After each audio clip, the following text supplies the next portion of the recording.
All right, what's good, y'all boys? Listen, I'm not going to waste no time. We're getting straight into it. This is going to be a long one. The debate is going on right now. I just got off work, so I'm recording this. I'm not doing it live, but I think it either just finished or it's about to finish. Boom. The fourth GOP debate could imperil his quest for a second term, all of which means one of you could wind up the leader of the free world. Having said that, Mr. Trump is nearly 50 points ahead of all of you in the national polls, 29 points ahead in Iowa, where the GOP caucuses are less than 6 weeks away. And so, as Republicans get ready to vote on whether any of you might be preferable to Mr. Trump, we begin with the question of electability. Governor DeSantis, your campaign and its super PAC have spent the most money, had the most high net worth donors, and had a wave of momentum coming into this race after your big re-election win in Florida. You were seen by many as the candidate most likely to consolidate the non-Trump field. But here we are, a month out from the first real votes, and you haven't managed to do it. In fact, Nikki Haley is beating you in New Hampshire and South Carolina now, and closing in on you in Iowa. Not to mention Trump, who is not only dominating in the early states, but is beating you in Florida by over 30 points. Damn, Megan. Is it fair to say, as Senator Tim Scott did when he dropped out, that voters are telling you not no, but not now? Damn. So we have a great idea in America that the voters actually make these decisions, not pundits. I heard that the first time, but that shit still got me. I'm sick of hearing about these polls because I remember those polls in November of 2022. They said there was going to be a big red wave. It was going to be monumental, and that crashed and burned. The one place it didn't crash and burn was in the state of Florida. They were predicting that I would win the way I did, and I won the greatest Republican victory in the history of the state of Florida. I'm looking forward to Iowa and New Hampshire. The voters are going to be able to speak, and we're going to earn this nomination. And here's what we need. I am sick of Republicans who are not willing to stand up and fight back against what the left is doing to this country. You've got to be willing to stand strong, and you've got to be willing to beat these people. I'm the only one running for president that has beaten these people on issue after issue. We beat the teachers' unions when we did school choice. We beat Fauci on COVID. We beat George Soros when we removed 2 of his radical district attorneys. We beat the Democrats on election integrity. I have delivered results. That's what we need for this country. And you have other candidates up here like Nikki Haley. She caves anytime the left comes after her, anytime the media comes after her. I did a bill in Florida. DeSantis calling out names. Mutilation of minors. It's child abuse and it's wrong. She opposes that bill. She thinks it's fine and the law shouldn't get involved with it. If you're not willing to stand up for the kids, if you're not willing to stand up and say that it is wrong to mutilate these kids, then you're not going to fight for the people. I will win for you. Okay. DeSantis starting out with shots, boy. You left government service in 2018 with just $100,000 in the bank. 5 years later, you're reportedly worth $8 million, thanks to lucrative corporate speeches and board memberships like you had with Boeing. Weeks ago, you met with Wall Street heavyweights, including leaders from JP Morgan, Goldman Sachs, and BlackRock. Several other billionaire investors are reportedly ready to endorse you, or recently have, all of which comes with expectations. Aren't you too tight with the banks and the billionaires to win over the GOP's working class base, so they're going straight to it then. Wants to break the system, not elect someone beholden to it? Well, thank you. It's great to be here. You know, first I'll tell you, just to respond to Ron, he continues to lie about my record. I actually said his Don't Say Gay bill didn't go far enough because it only talked about gender until the 3rd grade. And I said it shouldn't be done at all, that's for parents to talk about. It shouldn't be talked about with schools. In reference to donors coming on board, look, we will take support from anybody we can take support from. But I have been a conservative fighter all my life. I was a Tea Party candidate when I became governor. We opposed every single corporate bailout we possibly could. We passed tort reform. We passed one of the toughest illegal immigration laws in the country. We passed pro-life bills. We moved in unemployment from 11% to 3%. We took on the unions, and we took on Obama when it came to the unions, the Syrian refugees, and everything in between. And so I've had a fight. And so as much as Ron says that, that's not true. But when it comes to these corporate people that want to suddenly support us, we'll take it. But I don't ask them what their policies are. They ask me what my policies are. And I tell them what it is. Sometimes they agree with me, sometimes they don't. Some don't like how tough I am on China. Some don't like the fact that I've signed pro-life bills. Some don't like the fact that I may oppose corporate bailouts. That doesn't matter. That's who I am. And that's why the most conservative grassroots group in the country, Americans for Prosperity, endorsed me last week. Well, woohoo.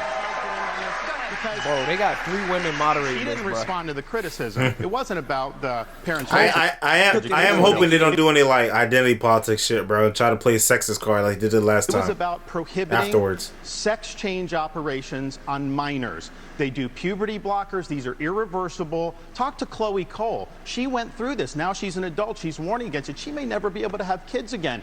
That is what Nikki Haley opposed. She said the law shouldn't get involved in that. And I just ask you, if you're somebody that's going to be the president of the United States and you can't stand up against child abuse, how are you going to be able to stand up for anything? That is the truth. We have it on video. I said that if you have to be 18 to get a tattoo, you should have to be 18 to have anything done to change your gender. You said the law should stay out of it. Nikki Haley lying. We're going to get to this. Her answer in more went detail viral. Later. Let's finish with electability, but X. trust me, we're coming back to this issue. Mr. Ramaswamy, for months you campaigned as a unifier. Then you stood up at the first debate and attacked all of your competitors as bought and paid for. The second debate, you changed your tune, saying these are good people on this stage, admitting you can come across as a bit of a know-it-all and rejecting the practice of personal insults. By debate number 3, you called Nikki Haley corrupt, accused Ron DeSantis of wearing high heels, and told Ambassador Haley she should keep a closer eye on her daughter. Can you see how this has led some to conclude you are not, in fact, a unifier, and to question your authenticity? Megyn, I think there's a time and place for everything. We need somebody in the White House who absolutely is going to be a fighter when it counts. And I did say that there were some good people on that stage in that third debate. Doug Burgum was on that stage at that time, and I'll say that jokingly. Ron DeSantis is a good person, too. I want to go back, though, to Nikki Haley's comment from earlier that she is somehow not responding to the will of these donors. Nikki, you were bankrupt when you left the UN. After you left the UN, you became a military contractor. You actually started joining service on the board of Boeing, whose back you scratched for a very long time, and then gave foreign multinational speeches like Hillary Clinton is, and now you're a multimillionaire. That math does not add up. It adds up to the fact that you are corrupt. And when I said they were bought and paid for, I meant the Republican establishment, not the Democratic establishment. Now you have Reid Hoffman, the person who's effectively George Soros Jr., funding lawsuits across this country against Donald Trump to keep him off the ballot, funding left-wing causes. We discovered this week that he is one of Nikki Haley's largest supporters. Larry Fink, the king of the woke industrial complex, the ESG movement, the forced behaviors, most powerful company in the world, now supporting Nikki Haley. And to say that doesn't affect her is false, because it's after that meeting later that day that she says that every American needs to be doxxed by having their ID, their government-issued ID. She did say that. We talked about that in the video. Tied to what they say on the... And then she took it back. ...the internet. So I think that this is far more corrupt than I even imagined when I entered politics. But I will say this. It is going to take a leader from the outside, with fresh legs, from the next generation to unite this country. Not the broken politicians who are puppets of the puppet masters, but the actual people in this country. Thomas Jefferson was 33 when he wrote the Declaration of Independence. I think it's going to take somebody whose best days in life are still ahead to see a country whose best days are ahead of itself. And I think I can reach that next generation better than anybody else in this race. Thank you. Response. Megyn.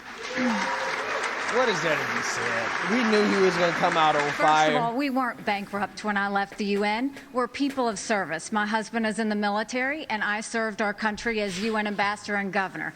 It may be bankrupt to him, but it certainly wasn't bankrupt to us. Secondly, I did serve on the board of Boeing. I did a lot of work. She's really addressing it, though. She's addressing it head on. They were a great partner to me. I served for 10 months.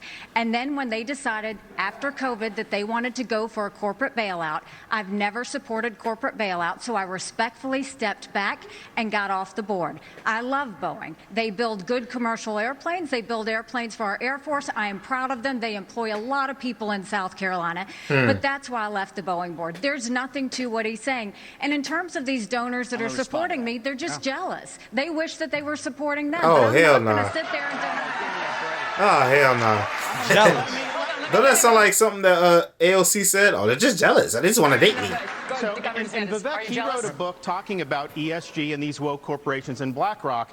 The idea that I want to do that in Florida, they were managing our part of our pension, and then when they did the ESG, I took $2 billion away from BlackRock. We took action. This ESG, they call it environment, social governance, and again, Nikki is meeting with all these people.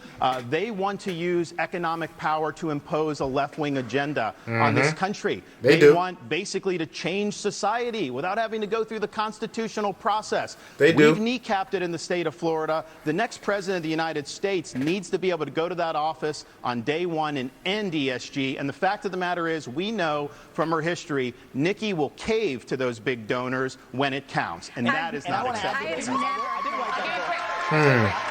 did write that book, Ron, and the irony is Nikki Haley was heaping praise on me when I wrote that book, but now I worry. I was warning about the woke industrial complex in this country as a warning. Apparently, she read it as a how-to manual, just like she reads George Orwell's books as well. And so I think that that's actually far more dangerous. Yo, they cooking her, bro. For people to understand. They are We're cooking marching her towards fascism under Biden. Jack Smith has subpoenaed every last retweet that someone has issued from Donald Trump in the year 2020. The only person more fascist than the Biden regime now is Nikki Haley, who thinks the government should identify every one of those individuals with an ID. That is not freedom, that is fascism, and she should come nowhere near the levers of power, let alone the White House. I have to get to Governor Christie. I haven't forgotten about you, can I just say, can you speak? I really appreciate it. How you doing, sir? Good to see you. Can you please speak to the requirement that you said that every anonymous internet user needs to out themselves? They're both hitting you on it. I would be happy to, and I love all the attention, fellas. Thank you for that. Yo, this crowd is bought what and I paid for, said bro. was that social media companies need to show us their algorithms. I also said there are millions of bots on social media right now. They're foreign, they're Chinese, they're Iranian. I will always fight for freedom of speech for Americans. We do not need freedom of speech for Russians and Iranians and Hamas. We need social media companies to go and fight back on all of these bots that are happening. That's what I said. As a mom, do I think that social media would be more civil if we went and had people's names next to that? Yes, I do think that, because I think we've got too much cyberbullying. I think we've got child pornography and all of those things. But having said that, I never said government should go and require anyone's name. That's false. She said, I want your name. She as President of the United States, her first day in office, she said, one of the first things I'm going to do. I said we were going to get the millions of bots. She wants government ID to dox every American. That's what she said. You can roll the tape. She said, I want your name. And that was going to be one of the first things she did say in office. Yo. And then she got real serious blowback. And understandably so, because it'd be a massive expansion of government. They're going to call this domestic anonymous abuse. Speech. The Federalist Papers were written. They're going to say this is domestic. Who would have thought DeSantis and Vivek made such a good team? Writers, Jay Madison DeSantis and Hamilton, they went under Publius. It's something that's important, and especially given how conservatives have been attacked and they've lost jobs and they've been canceled. You know the regime would use that to weaponize that against our own people. Okay, it was a bad idea, and she should own up to it. Come on, now, what are you doing? 15 seconds, and then there is the former governor of New Jersey. This cracks me up because Ron is so hypocritical, because he actually went and tried to push a law that would stop anonymous people from talking to the press, and went so far to say bloggers should have to register with the state if they're going to write about elected officials. It was in the check your newspaper. It was absolutely there. I have never said government should trample on your constitutional rights. You can come back to it later. This is more dangerous than the Democrats. You're lying. This section's over. Okay, Governor Christie. Really? Just that. Okay. Let's see what Krispy Kreme has to say. Okay, let's go. What's happening? Yeah, you don't. It's hard to miss. Listen, you endorsed Donald Trump in 2016 and 2020. You gave him an A for his first term. Since then, however, you've turned on him, calling him a liar, a loser, a con man, and someone who cannot win. You've even said that you got into this race just to stop President Trump. His approval rating with Republicans is currently at 81%. Yours is at 25. Your best state is New Hampshire, and even there, 2/3 of GOP voters say they would be angry and disappointed if you won. Respectfully, Governor, you have not stopped Mr. Trump, and voters may wonder how you could possibly become the nominee of a party that does not appear to like you very much. Yeah, well, look, Megan, it's often very difficult to be the only person on the stage who's telling the truth, and the only person who is taking on what needs to be taken on. I look at my watch now. We're 17 minutes into this debate, and except for your little speech in the beginning, we've had these three acting as if the race is between the four of us.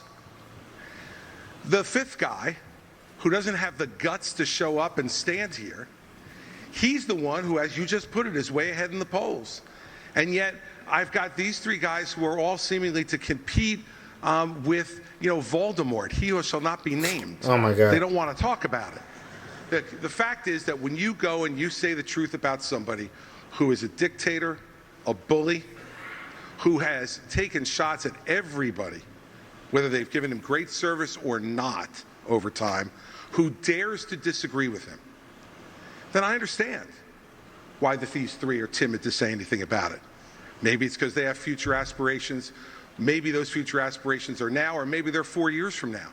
But the fact of the matter is the truth needs to be told. And for us to go 17 minutes without discussing the guy who has all those gaudy numbers you talked about. But you see, that's his problem, bro. He always want to focus on Trump, bro. Move on, bro. I'm in this race because the truth needs to be spoken. He is unfit. This is a guy who just said this past week that he wants to use the Department of Justice to go after his enemies when he gets in there. I mean, the fact of the matter is, he is unfit to be president, and there is no bigger issue in this race, Megan, than Donald Trump, and those numbers prove it. Unfit. Governor Christie. According to Chris Christie. We will be addressing that I'm not issue sure Chris Christie of can Donald count Trump anybody in just a unfit. moment, but I'd like to first get some definitely questions was on unfit. Israel. Governor DeSantis, tonight as we speak, the war is back on in Gaza. Israeli tanks are on the move and have surrounded the home of the leader of Hamas. 8 Americans have been held hostage in the tunnels beneath Gaza for 60 days now. American troops and warships in the Middle East are under attack. How far would you go as president to secure the release of those 8 American hostages? And would it include sending American forces into combat? We have to look out for our people. When there are hostages, Commander-in-Chief, you have to do whatever you can to get them done. But the overall issue with this is this administration is trying to hobble Israel from being able to defend itself. They have a right to eliminate Hamas and win a total and complete victory so that they never have to deal with this again. Hamas wants nothing less than a second Holocaust. They would wipe off every single Jew off the map. They would destroy the state of Israel if we could. Joe Biden will say they support Israel, and then they do nothing but try to kneecap them every step of the way. You should not try to direct their war effort. We should work together with them so that they can bring Hamas to heel. Look, I served in Iraq back in the day. I'm the only one running for president that served in the military. I understand that part of the world. It's not the best part of the world. We do have troops there that Biden is leaving basically as sitting ducks. And you have the Iranians that are attacking these troops, and he's responding with basically pinpricks. If you harm an American service member, you're going to have hell to pay when I'm president. We are not going to let our troops be sitting ducks. We also need to look at what's the underlying problem here. Iran. Biden is doing nothing to bring Iran to account. You got to turn the screws on them. Don't let them have any oil revenue. The money they get, they send to Hamas, they send to Hezbollah, and they foment jihad throughout the Middle East. So Biden has empowered Iran just like he's empowered other adversaries. We stand with Israel. They're our best ally in the Middle East. We have a unique relationship with them, and you will see a strong relationship when I'm the president of the United States. But would you send American Elizabeth, look, this is the problem with the first 3 debates. Ron gets asked a question, and he doesn't answer it. Your question was very specific. You said, would you send American troops as commander-in-chief? And He went on to this minute and 30-second hosanna about his knowledge of the military and what we need to do, and didn't answer your question. Look, when you're president of the United States, he didn't answer. you don't have a He didn't choice answer whether to answer that question or not. Your generals, your Secretary of Defense, your Secretary of State, your National Security Advisor are going to present plans to you. They're going to look at you and say, do we go or don't we, Mr. President? And you can't give a 90-second speech about your military service, as laudable as it is. Would you send American troops in to rescue those hostages? Absolutely. If they had a plan which showed me that we could get them out safely, you're damn right I'd send the American Army in there to get our people home and get them home now. And I'll answer that question directly. Thank you, Governor Christie.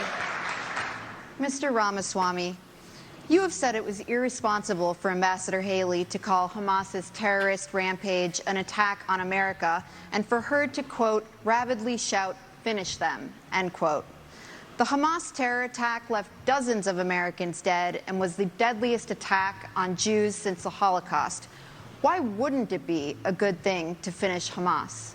Finish them was purposefully vague in a discussion that included Iran, which is what I objected to. And I think it's, as U.S. president, you have to be responsible. What happened to Israel was dead wrong. What Hamas did was medieval. It was subhuman. It was immoral. And we have to call that out for what it is on October 7th.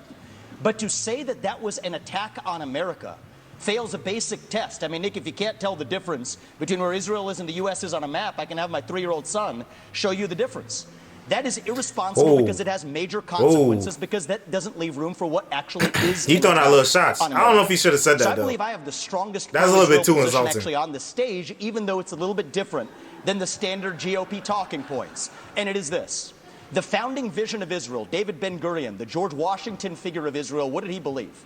He believed that we don't want, as Israel, to depend on the fleeting sympathies of the West and have our hands tied. I think Israel has an absolute right to defend itself to the fullest, without the U.S., the UN, or the EU, or anybody else second-guessing their decisions, as the Biden administration, guess what, is now starting to do. I think that's a more deeply pro-Israel position than anybody else, and it keeps the actual lines of accountability clear because it is a pro-American position. And as leader of the United States of America, just as a father of 2 sons, my sole moral duty is to my family. As your next president, my sole moral duty is to you, the people of this country. That's how I'm going to lead. So I'll tell Bibi, you smoke the terrorists on your southern border, you go ahead and we're rooting for you. We're going to smoke the terrorists on our own southern border, and that's how I'm going to lead this country. But Americans were killed in that attack. Americans were killed in that attack. And so if you looked at this terrorist attack and the number of Americans, this would be one of the top 10 terrorist attacks in American history. So our own people were killed in that attack. And I think it's absolutely appropriate to point that out and to say that we're in this together and we are going to work with Israel so that these people are brought to justice. I agree with that. Ambassador Haley, I'm coming to you. Iran is on the threshold of becoming a nuclear state. The Wall Street Journal reported that Iranian military leaders gave the green light for Hamas's attack on Israel. You said in last month's debate that, by contrast to the Biden administration's approach to Iran, you would, quote, punch them once and punch them hard. Were you saying that it's time to bomb Iran? No, I was not saying it's time to bomb Iran, but I will tell you, I dealt with Iran every day when I was at the United Nations, and they only respond to strength.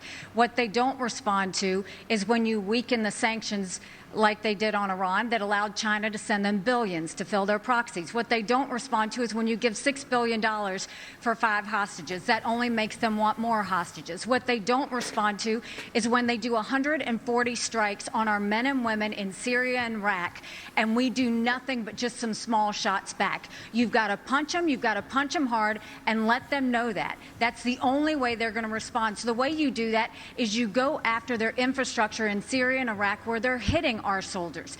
That's what you do, and then that's when they'll back off. The problem is you have to see that all of these are related. If you look at the fact Russia was losing that war with Ukraine. Putin had hit rock bottom. They had raised the draft age to 65. He was getting drones and missiles, drones from Iran, missiles from North Korea. And so what happened? When he hit rock bottom, all of a sudden, his other friend, Iran, Hamas goes and invades Israel and butchers those people on Putin's birthday. There is no one happier right now than Putin because all of the attention America had on Ukraine suddenly went to Israel. And that's what they were hoping is going to happen. We need to make sure that we have full clarity that there is a reason, again, that Taiwanese want to help Ukrainians because they know if Ukraine wins, China won't invade Taiwan. There's a reason the Ukrainians want to help Israelis because they know that if Iran wins, Russia wins. These are all connected. But what wins all of that is a strong America, not a weak America. And that's what Joe Biden's given us. I want to say one thing about the tie to Ukraine, if I may. So, foreign policy experience. You know, it would have been funny if they put a fifth podium there for like Trump because Trump's not showing up. Is not the same as foreign policy wisdom. I want everybody at home to know that I was the first person to say we need a reasonable peace deal in Ukraine.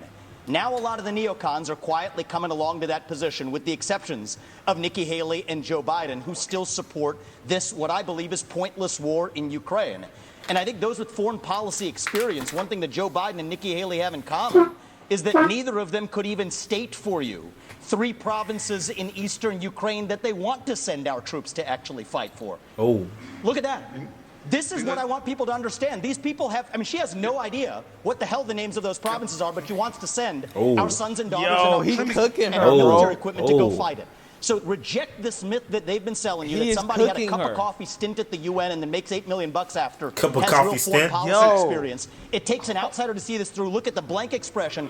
She doesn't know the names of the provinces. She don't know. Bro, she is so bad. She is. The donors right there that are playing her like the puppet master. Hold on. Let me just say something here. You know, they definitely got some paid sponsors in that bit in the crowd. His reasonable peace deal in Ukraine, he made it clear. Give them all the land they've already stolen. Promise Putin you'll never put Ukraine in Russia. And then trust Putin not to have a relationship with China. Let me tell you something. That's no reasonable. That's not my deal. That's not my deal. Yes, it's exactly what you said. You do this at every debate. You say no. Don't interrupt me. I didn't interrupt you. Fat boy getting mad, boy. Fat boy getting mad. You do this at every debate. You go out on the stump and you say something. All of us see it on video. We confront you on the debate stage. You say you didn't say it, and then you back away. And I want to say that's not true. He never back away from nothing he said. Well, this is now look. This is nonsense. This man is spewing nonsense. This is the fourth debate that you would be voted in the first 20 minutes as the most obnoxious blowhard in America. So shut up for a little while. I'm going to respond to that. We're going to let you respond to that. We're going to let you respond to that. I'll take that. I want to say something else. This is the ultimate simp moment. We're now 25 minutes into this debate, and he has insulted Nikki Haley's basic intelligence. Not her positions, her basic intelligence. She doesn't know regions. She wouldn't be able to find something on a map that his 3-year-old could find. Look, if you wanted to... That comment was a little bit extra. But look how Krispy Kreme is coming to her defense, though. Trying to be a white knight. And Nikki and I disagree on some issues. But I'll tell you this. Because look, if he was coming at DeSantis, would Chris Christie be coming after him? I mean, if Vivek was coming after Ron, would Krispy Kreme be defending Ron against Vivek? Yes or no? I've known her for 12 years, which is longer than he's even started to vote in the Republican primary. And while we disagree about some issues and we disagree about who should be president of the United States, what we don't disagree on is this is a smart, accomplished woman, and you should stop insulting her. So I'm going to take this. I'm going to take several times over. Yo, these people, this is simp right here. I think we just straight learned simp. Something from Chris Christie. We learned 3 things. We learned 3 things right there. First of all, Chris Christie also doesn't know what provinces in eastern Ukraine he actually wants us to fight for. They said he don't know either. Was closing a bridge from New Jersey to New York. Yeah. So do everybody a favor. Just walk yourself off that stage, enjoy a nice meal, and get the hell out of this race. Is that a fat joke? Sons and daughters to go die in somebody else's war. Hold on. Excuse me, Chris, I'm speaking, and I'm not done yet. I haven't heard the time when you aren't and we're going to be done. So listen up to this. If these people want to send your sons and daughters to go die in Ukraine, they've been arguing for it for a year. $200 billion of our taxpayer money sent over. Neither of them could even name for you the provinces that they actually want to protect. And this is the people who have been touting their so-called foreign policy experience. It is intellectual fraud. These people are lying to you, the same people who told you about weapons and mass destruction in Iraq. To justify that invasion, didn't know the first thing about it. I brought that up in another video. To go die. The same people who told you the same in Afghanistan, where the Taliban is still in charge 20 years later. $7 trillion of our national debt due to these toxic neocons. You can put lipstick on a Dick Cheney, it is still a fascist neocon. Oh, thank you, Mr. Dick Cheney all over Thank you, Mr. Ramaswamy. 15 seconds. Oh my God! The provinces. Neither of you could even name the first thing about Eastern Europe. I think we've had enough of this. Let me just. It's actually Crimea is the wrong answer. All right. The floor is Christie's. All right. Let me just say this. You know, this is the kind of thing where he talks about experience. He can't. You know, I was the U.S. attorney. He has nothing. When the terrorist attacks. He has nothing. Were launched against the United States in 2001. He has nothing. Are you gonna name him? Is he gonna name him? I brought the first two. Come on, relax. Cases in this country against terrorists who try. Come on, relax. What's wrong? He has nothing. And I know about. Yo, why's he spazzing out? About the threat of terrorism and bullying in this country and around the world. And at that time, he was learning about the provinces in Ukraine, sitting with his smart-ass mouth at Harvard. But you still don't know. And so, look how he tried to flip it. He's trying to shame him for knowing and going to college. Because he don't know. The fact of the matter is, and back then he was a Democrat. So and you're lying. Look, he's lying, bro. The fact is that all he knows how to do. Well, you're busy hugging Barack Obama. Thank you. All he knows how to do is insult good people who have committed their lives to public service and not say anything that moves the ball down the field for the United States. All right, thank you, Governor Christie. We are going to take the audience is stupid, bro. things down a little bit. This when audience we come back, is we're going to stupid. tackle issues. All right, let's skip through the break. Let's skip through. Yeah, the audience definitely feels like they got some people that's some of Nikki Haley's fans and supporters and the super PAC. It does advance the interest of in the crowd. Face can't. Chris Christie and Nikki Haley, two neocons. What? I would vote Trump on choice between. Okay, we're back. But I'm just saying. Are among the most what are you saying, Greg? What are you saying? For Republican voters right now. Both the issue of migrants crossing illegally into our country and the separate issue of fentanyl being smuggled in mostly through legal ports of entry. All year, News Nation has been at the border documenting the crisis. In 2023 alone, Border Patrol encountered a record 2.4 million migrants. All four of you have talked tough. The question now is, how realistic is the talk? So, Governor DeSantis, I'd like to start with you. You have pledged to send the military to the southern border on day one of your administration with orders to shoot, quote, stone cold dead anyone illegally entering with a backpack that you believe contains fentanyl. Critics have called this a shoot first, I didn't know he said that. Questions later policy that would amount to extrajudicial killing. That does sound crazy. You are a but at the same time, military lawyer. It's cartel people, bro. You gotta show me that plan. Be legal. The drug cartels are invading our country and they are killing our citizens by the tens of thousands every year. We had a situation in Florida. There was an 18-month-old baby that was crawling on the floor of an Airbnb rental. There was fentanyl residue on the carpet and the baby died. Is this acceptable in this country? I know the elites in D.C., they don't care. They don't care that fentanyl's ravaging your community. They don't care that illegal aliens are ravaging our community and overwhelming our community.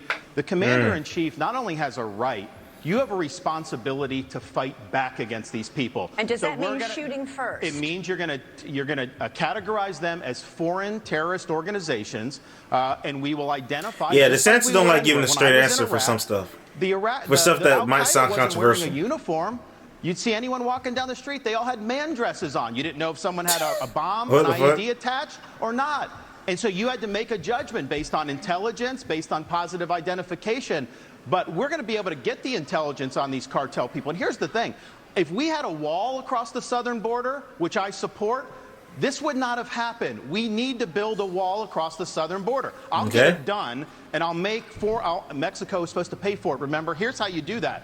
I am going to have fees on remittances from foreign workers when they send the money back to foreign countries. We're going to tax it, and we're going to build a wall with that. So, yes, you should have had that. But we don't have it. I'm going to build it. But we have to lean in on this problem. I am not going to sit there and allow mothers to lose more kids because of fentanyl overdose. I am not going to sit there and let sex trafficking go unabated or human trafficking go unabated. There's going to be a new sheriff in town, and these drug cartels better buckle up. Yo, DeSantis is funny, bro. You have pledged to catch and deport all migrants who are here in this country illegally. But then you said in Londonderry, New Hampshire last month that you will not deport those who are working and paying taxes rather than feeding off the system. Which is it? So first of all, what I said is all of the 7 or 8 million illegals that have come under Biden's watch absolutely have to go back. We have to stop the incentive of what's bringing them over here in the first place. Biden just gave temporary protective status to 500,000 Venezuelans. That's 500,000 Social Security cards. That's 500,000 driver's licenses. And I know from my time at the United Nations, the first thing they do is pick up the phone and said, we came over, come on over. And that's what sends more. You have to go and deport these people so they know it can't happen again.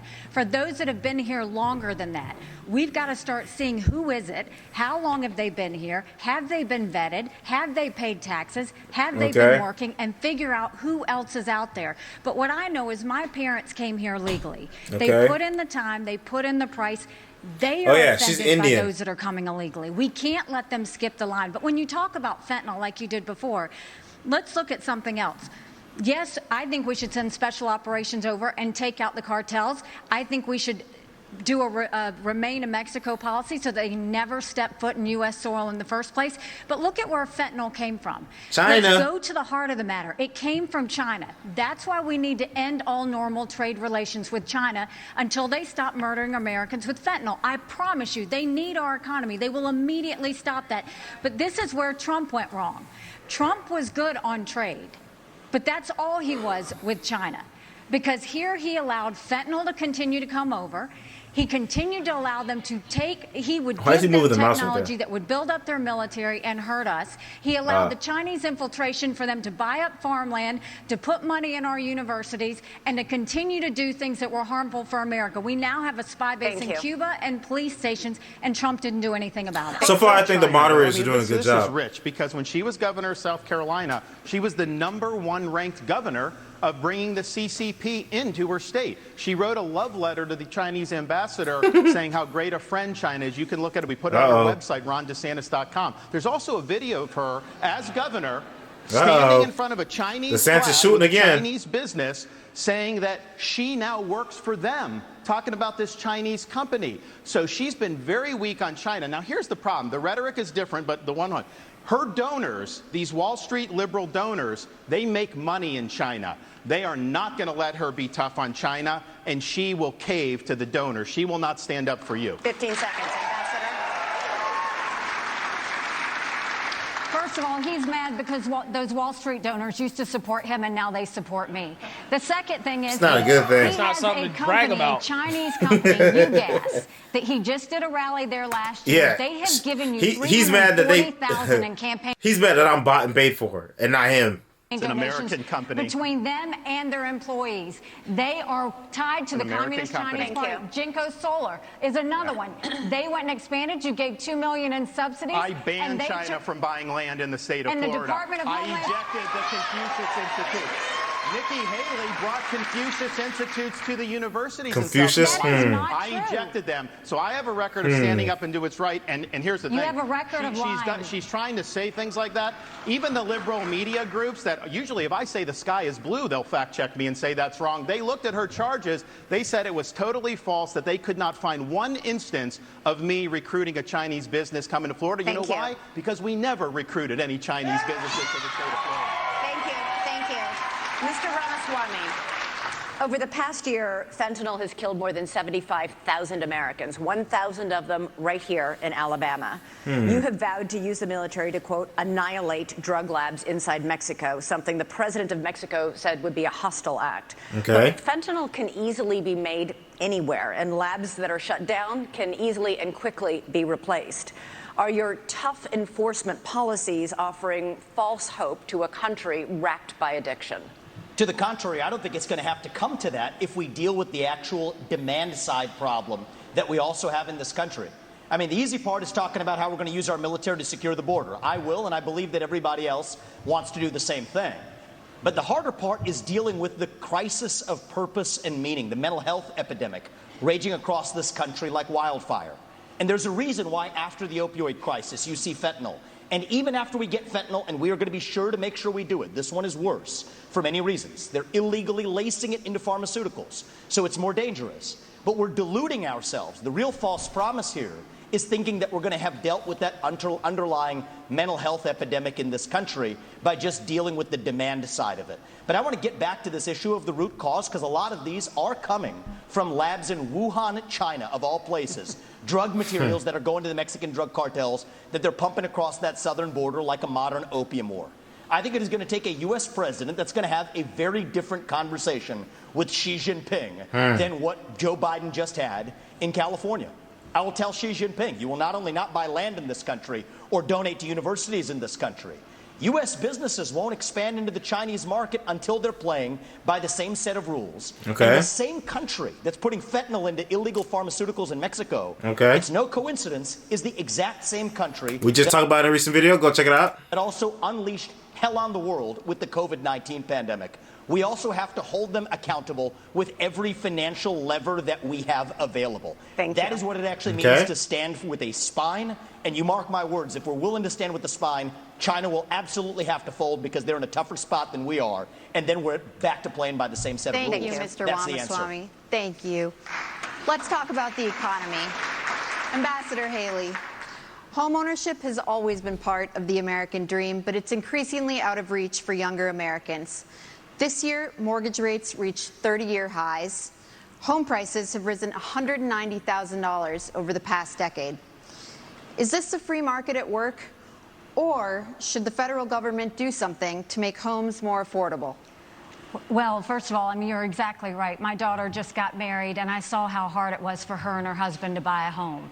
Right now, the average homeowner in America is 49 years old. You've got young people everywhere. That used to be the American dream, and now it's out of reach. But you look at what happened. You first of all look at what the Fed did. The Fed did a terrible job when they allowed all of that money to go through. You saw the Treasury bond rates go up. That affected mortgage rates, that affected automobile rates, that affected insurance rates. And so now we have a high interest rate. You've got a supply issue. Ask any builder. The supply issues have continued to be there. That's caused the rate to go up. And then you've got insurances that have gone up. And so what you have is a lot of younger people who, one, can't afford a home, but two, the banks aren't lending them any money. They've made the regulations so hard that they don't want to give loans on mortgages anymore. So what we have to do is we have to open it up. We have to, one, grow our economy so that people have more money in their pockets. We've got to look at the supply chain and make sure that we are funneling that so that builders don't have to sit there and go overseas to find things.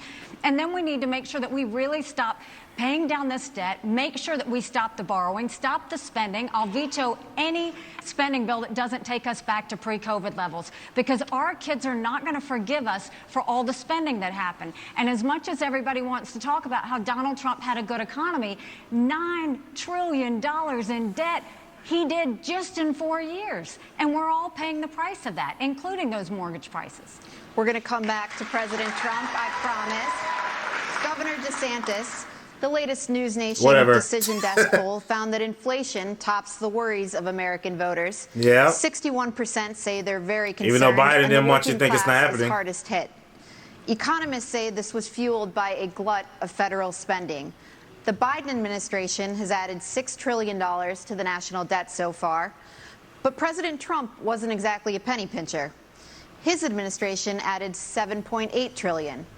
Do Republicans, including President Trump, share the blame for inflation? And what concrete steps would President DeSantis take to help Americans make ends meet? The borrowing, printing, and spending of money was both parties in Washington, D.C. That's just a fact. These Republicans in Washington have spent. It's driven your prices higher, and it's driven your interest rates to the point where you can't afford. I met a young fella in Iowa.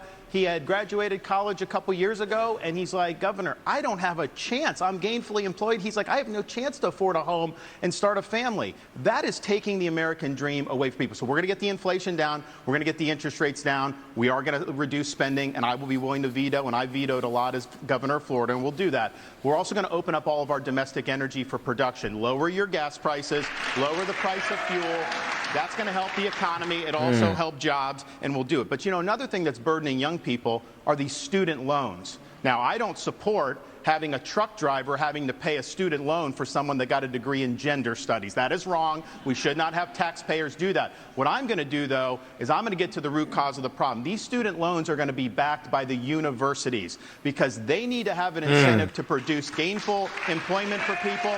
They should not be indulging in ideological studies. They should be focusing on things that work. And we're going to take some of this money and we're going to move it to... Some of the tweets about this debate are really funny, bruh. Actual vocational training. In Florida, we doubled apprenticeships. We have more truck drivers. These are in-demand skills. Don't let anybody tell you that the only way you can be successful is through a 4-year brick and ivy degree. That's one way you can be. It's not the only way, and we're going to fix that problem in the United States of America.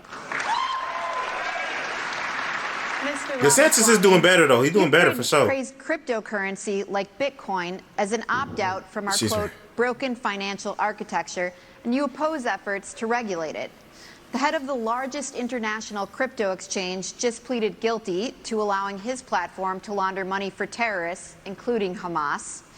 You say your cryptocurrency plan will, quote, ensure economic freedom for Americans, end quote. Won't it also ensure economic freedom for fraudsters, criminals, and terrorists? Look, fraudsters, criminals, and terrorists have been defrauding people for a long time. Our regulations need to catch up with the current moment. The fact that SBF was able to do what he did at FTX shows that whatever they have as the current framework isn't working. And I think it is nothing short of embarrassing that Gary Gensler, the current leader of the SEC, in front of Congress, could not even say whether Ethereum counted as a regulated security or not. And so I think that this is just another example of the administrative state gone too far. Here's the dirty little secret in American politics today. The people who we elect to run the government are not the ones who are even actually running the government.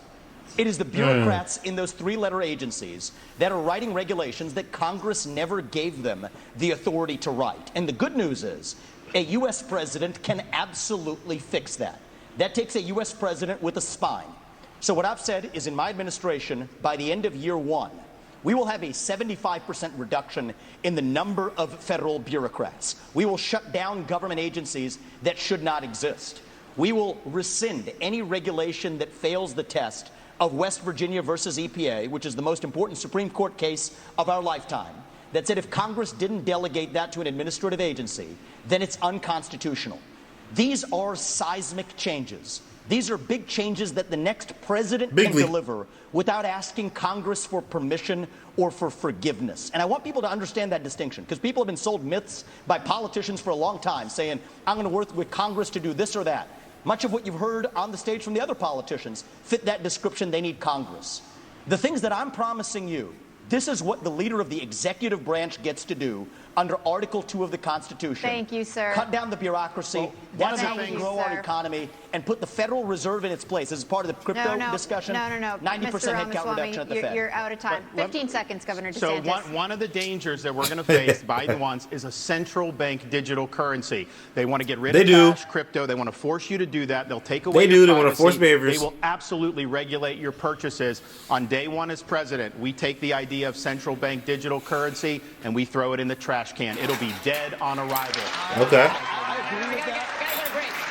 Gotta get a break. I have a whole second hour to get to. It's exciting. And when we come back, we got a big subject. Huge, you might even say, Donald Trump. Stay tuned. They're going to talk about Trump. Okay, Trump is next. What blows my mind is what blows your mind? What blows your mind? They asked the guy who clearly knows more about the economy, knows more about finance, knows more about money, knows more about anything having to do with economics, right? They asked the guy who knows way more about that than any of these other people on stage about crypto instead of about inflation, which I think is the question that they gave to Ron DeSantis, or the housing market, which is the question they gave to Nikki Haley. And then they framed it in a negative way for Vivek, right? That really annoyed me because I'm like, I'm pretty sure Vivek, again, knows more about crypto than any of these other people. But you should have asked him about inflation or the economy as a whole, right? The same way that you kind of asked Ron DeSantis about inflation. Facts. Let's skip the break, though. We got to get back to it. They knew that what he had to say. They pretty much didn't want to hear him, but like, they know Vivek is smart, so they're not going to really give him opportunities to show that he's smart and knows what he's talking about. You feel what I'm saying? They're going to purposely give him... They're going to purposely make it seem like he don't know what he's talking about or not give him the opportunity to shine that he know what he's talking about. All right, back to the break. Back from the break. Megyn Kelly.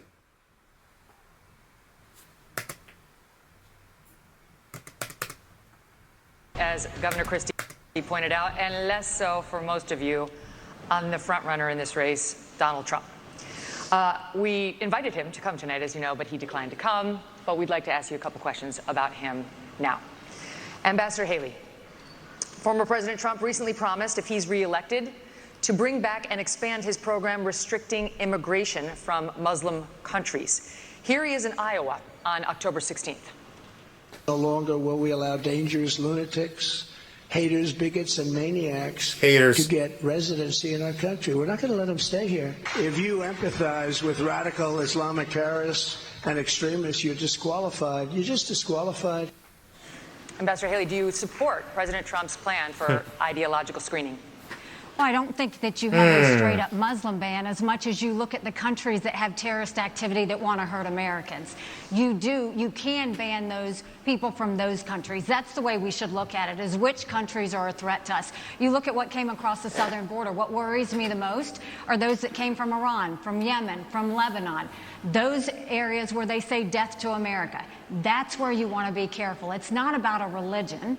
It's about a fact that certain countries are dangerous and are threats to us. A president has one job, and that's to keep Americans safe. And that's what we've got to do, is make sure that we have good national security in that process. And that's the way you should look at it, is where the terrorist threats are, how we're going to deal with it, and what we're doing about it. And the biggest threat we have right now is communist China. But you have to also look at what Iran and Russia are doing as well. And we need to be paying attention to that. That's why we have to focus on things like cyber, on space, on artificial intelligence, and not just the regular things that we've always focused on. Okay. It's not just terrorism, though. That's important. But look what's happened in Europe. You have more anti-Semitism in Germany than at any time since Adolf Hitler. Why? Because they imported mass numbers of people who reject their culture. Europe is committing suicide with the mass migration, and it's illegal and legal. Nikki Haley said the other day there should be no limits on legal immigration, and that corporate CEOs should set the policy on that. There needs to be limits on immigration, and we should not be importing corporate people CEOs from cultures that are hostile. So, for example, I said with the Gaza, you had some of the squad wanted to import 300,000 people from the Gaza Strip. I said, no, we're not taking anyone from Gaza because of the anti-Semitism and because they reject American culture. So we've got to get smart about this. We cannot let the United States be like Europe. So Governor Christie. If I may just hit this point, because it relates to what they just said. There are things that the government can do right now that nobody's talking about amongst the professional politicians in this race. Okay. What about all of the illegals who are already here? Here's the answer. There's 287G in the law. That is a provision that already allows ICE agents to deputize or allow local law enforcement to enforce those ICE warrants. And it shocks me that nobody in the Republican Party is talking about it, because there are 1 million then officials, law enforcement officials in this country. And against that backdrop, we absolutely have the ability to deport anybody who's in this country illegally. Hey, thank you, let him talk, bro. Thank you. Governor Christie. See, that's what I'm talking about, bro. I actually did that as governor of South Carolina. Governor Christie asked last night in Iowa whether he would be a dictator if he wins a second term in office. Donald Trump quipped no. I saw that. I should react to it because I thought it was kind of funny how they was crying about it. Obviously, it was a joke, dude. Quote, except Crispy for day smiling. one. promising Look to at his seal the face. southern border. He has also pledged to begin the largest deportation operation in American history, saying Look at the that nigga face, migrants bro. are, Pick your quote, head up. poisoning Maybe the his blood chin's of too our heavy. country. He has pledged to round up and expel an estimated 11 million undocumented immigrants in the United States. What do you make of that? He looked like plan? he's staring at his next meal. I think it's completely predictable. I mean, look, he's made it very clear. There's no mystery to what he wants to do. He started off his campaign by saying, I am your retribution. 8 years ago, he said, I am your voice. This is an angry, bitter man who now wants to be back as president because he wants to exact retribution on anyone who has disagreed with him, anyone who has tried to hold him to account for his own conduct.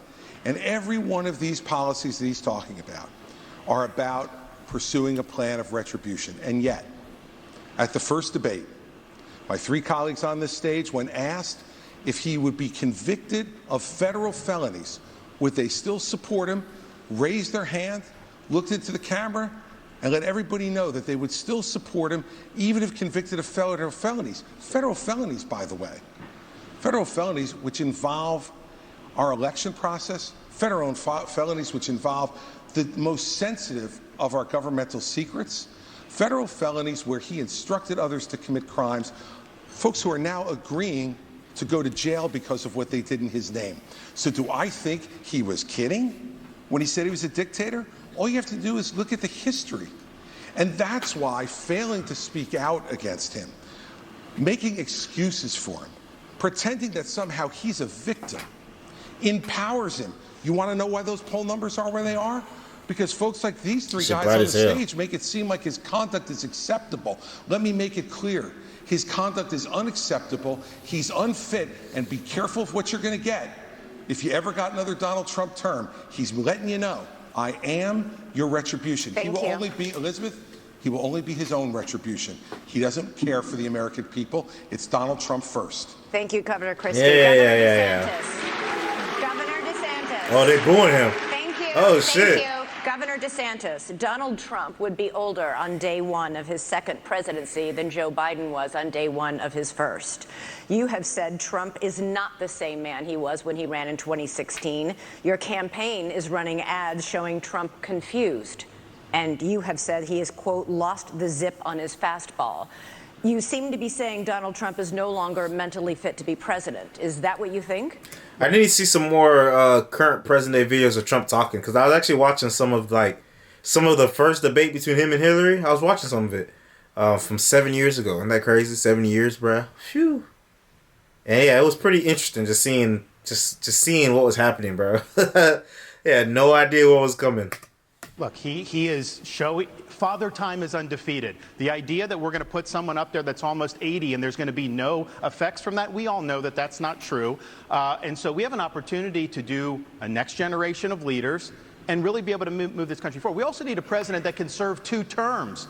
I don't think Donald Trump, I think he'd be able to get elected. The Democrats want him to be the nominee. We see that. They are going to turn the screws the minute, if he got the nomination, but do you think he's you're going to see mentally it. fit to be president? I think we need to have somebody younger. I think when you get up to 80, I don't think it's a job for that. But let me just respond to some of the things there. Look, the media is making a big deal about what he said about some of these comments. I would just remind people that is not how he governed. He didn't even fire Dr. Fauci. He didn't fire Christopher Wray. He didn't clean up the swamp. He said he was going to drain it. He did not drain it. He said he was going to build a wall and have Mexico pay for it. We don't have the wall. He did say in 2016 he'd have the largest deportation program in history. He deported less than Barack Obama did when Barack Obama was president. So some of these policies he ran on in 2016, I was cheering him on then, but he didn't deliver it. Here's what I can promise people. 100% of the things I promised as governor, I delivered on those promises. I beat the left time and time again, and that's what I'll do for you as president. We got to start winning again as a party. Yes, win the election, but we've got to start getting these issues. I will go in and wreak havoc. That was a short-ass cheer. You will see people fired, and we are going to bring a reckoning for how this government handled COVID-19. Now, Chris, you've had your chance to wax eloquent on Donald Trump. You've been doing it all this whole race. Why doesn't he just answer the question? The question was very Damn, direct. Vivek. Is he fit to be president or isn't he? The rest of the speech is interesting, but completely non-responsive. And if we were in a courtroom, they'd strike the answer and say, Governor DeSantis. No, they you're wouldn't. They would say that you're a smart they would man. argue that No, they would. No, they wouldn't. They would Chris. strike the answer No, they wouldn't. because you're not answering You it. just Is he don't fit? like. You Is he have your. fit? You have no. your thing. Is he You fit have or your isn't he? thing. No, I don't have my thing. We don't. He's the thing. Come on, Is he talk. fit or isn't he? Don't let him out-talk You're you. talking about him being 80 years old. It doesn't mean Ron, that somebody is he couldn't fit? get elected. That's Ron, up to the people. Governor Ron, DeSantis, but let I him think we have an finish. opportunity. Don't let him overtalk you. DeSantis, let him finish. Ron, is he I think we have an opportunity to do somebody who no is in the talking prime over of their each other. life. Yes. We don't have to No worry talking about all this stuff with Ron. confidence. Stop, We can get it done, Stop. and we'll do it. I'm going to come to you. Finish. Look, Father Time is undefeated. Good. I don't know how he Good. would score on a test. Don't let Krispy Kreme fucking out-talk you, that fat motherfucker. Don't let him do it. Know this. We have an opportunity to nominate someone and elect someone for 2 terms who's going to be spitting nails on day one and for 8 years So you deliver do think he's big fit? result. You we do should think. not nominate somebody He won't answer. who's almost 80 years old. Okay. He's afraid to answer. No, I'm not. You have to. No, I'm not. You're afraid or you're not listening. There's a simple you don't question. wanna hear the Come on, answer. DeSantis. Come on. Is he fit? Hey, nobody can hear this. I get No one can that. hear you. They can't hear you. You finish, and then you get it back. Why you do that with his face? Look, He be doing I'm that a a lot. simple guy. You know how they Okay, just let him I go on hear about the this? question, and I answer it. It's on purpose. Is he fit or isn't he? I'll concede you're fit, Ron. You're a new No cap. They're telling the moderators in the mic, let Christy go, let Christy go. generation. You're 44 years old. I wish I was still 44 years old. Okay? 45. So, well, congratulations. I'd still take 45. Is he fit or isn't he? And this is the problem with my 3 colleagues. They're afraid to offend. And See, let I me wanna- tell I you wanna- something. I wanna If say you're this, Chris, afraid, Hold on, Mr. if Ramaswamy. you're afraid to offend Donald Trump, then what are you going to do when you sit across from President Xi, you sit across from the Ayatollah, you sit across from Putin? You have to be willing to offend with the truth Okay. and answer the about question. offending. Fit or unfit? Okay, listen. Fit or I unfit? promised Ron DeSantis a minute and not a full minute. Right, they're letting Chris go on for a fucking 5 minutes, bro. Pointing out, do you want to elect somebody who Oh my will be God. older than Biden was when he went in 2021? I don't think he's as bad as Biden was at all, but I do think that over a 4-year period, Ron has it is answered not it, a bro. job for somebody that's pushing 80. We need somebody that's younger. We right, need bro. His somebody answer's that's gonna fine, be dude. able to go in there and clean house on Okay. day one So and here's- do it for 2 ahead. terms. And I'll be able to Here's do my that. issue with all 3 of my other colleagues on this debate stage. Is all 3 of them have been licking Donald Trump's boots for years for money and endorsements. Ron DeSantis, you've been a great governor, but you would have never been one without actually begging Donald Trump for that endorsement. And you attacked him in your book a year ago. Same thing with Chris Christie as a lobbyist, begging them for COVID money for his special interests in New Jersey, prepping him for the debates last time around. These people are now Monday morning quarterbacking some decision he made. I think the real enemy is not Donald Trump. It's not even Joe Biden. It is the deep state that at least Donald Trump attempted to take on. And if you want somebody who's going to speak truth to power, then vote for somebody who's going to speak the truth to you. Why am I the only person on the stage, at least, who can say that January 6th now does look like it was an inside job? That the government lied to us for 20 years about Saudi Arabia's involvement in 9/11. That the Great Replacement theory is not some grand right-wing conspiracy theory, but a basic statement of the Democratic Party's platform. That the 2020 election was indeed stolen by big tech. That the 2016 election, the one that Trump won for sure, was also one that was stolen from him by the national security establishment that actually put up the Trump-Russia collusion hoax that they knew was false. There's a reason why I'm the only person on the stage who can say these things. That's what it's going to take, not people who are licking his boots one time and now Monday morning quarterbacking and criticizing when it's convenient. Okay. See, why are they cutting him off, but they was not going crazy cutting off Krispy Kreme? They did not cut him off that one time, but they're trying to cut. Okay. Thank you, sir. You do not favor a ban on trans medical treatments for minors, saying it's a parental rights issue. The surgeries done on minors involve cutting off body parts at a time when these kids cannot even legally smoke a cigarette. Kids who go from puberty blockers to cross-sex hormones are at a much greater likelihood of winding up sterile. How is it that you think a parent should be able to okay these surgeries, never mind the sterilization of a child? And aren't you way too out of step on this issue to be the Republican nominee? No, I'm not. Because Who's Republicans clapping? believe in less government, not more. In less involvement with government, not more in government involvement in people's lives. And you know what, Megan? I trust parents. And we're out there saying that we should empower parents in education. We should empower parents to make more decisions about where their kids go to school. I agree. We should empower parents to be teaching the values that they believe in their homes without the government telling them what those values should be. And yet we want to take other parental rights away. I'm sorry. As a father of 4, I believe there is no one who loves my children more than me. There's no one who loves my children more than my wife. There's no one who cares more about their success and health in life than we do. Not some government bureaucrat, not some. You look at these jokers down in Congress. It takes them 3 weeks to pick a speaker, and up until 2 days ago, they couldn't promote somebody in the military in the United States Senate who earned their new rank. And we're going to put my children's health and my decisions in their hands? For them to make those decisions? For Joe Biden to make those decisions? For me and for my wife? Let me just say that.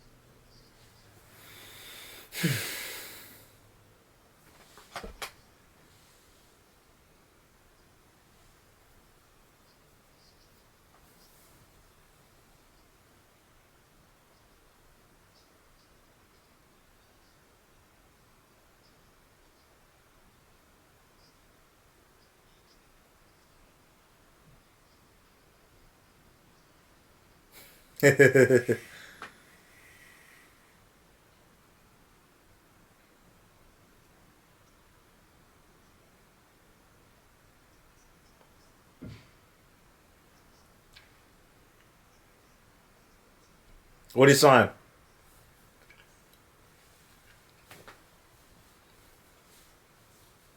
Oh, that's true. Oh.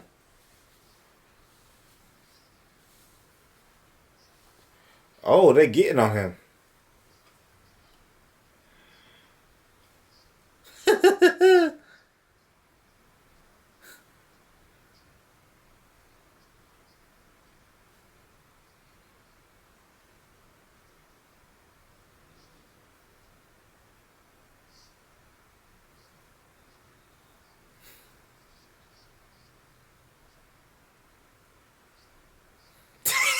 Vivek not playing, bro. He not playing with him.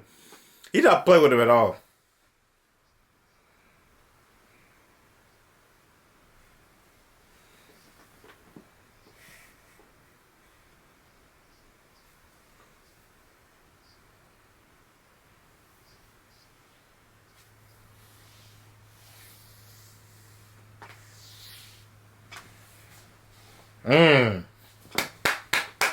Look at him. Okay, he got some. Yeah. They got happy by that shit.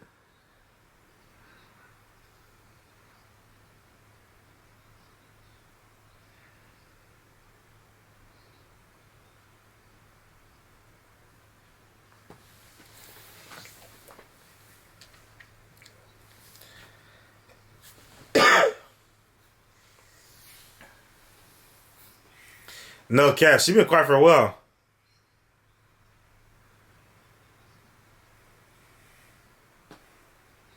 Oh, she making notes.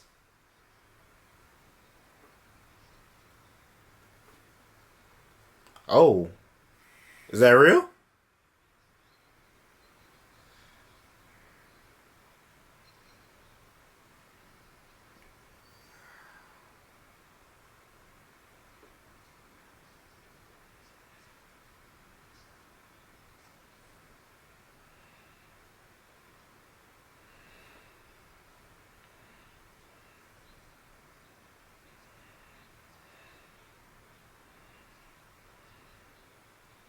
Mm.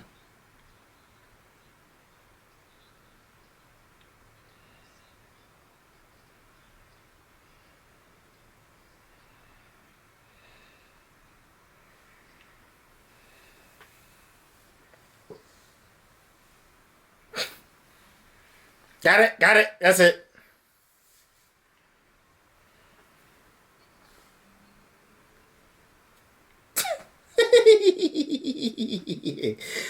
I don't know who's lying. Who's lying?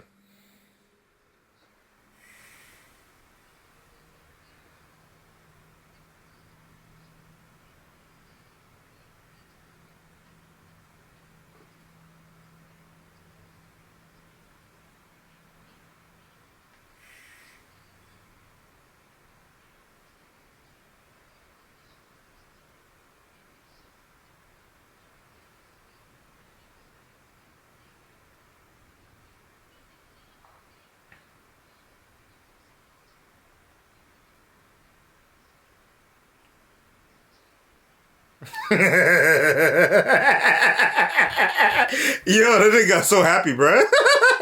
You saw his face? Hold on. Let's go back to his face. Hold on.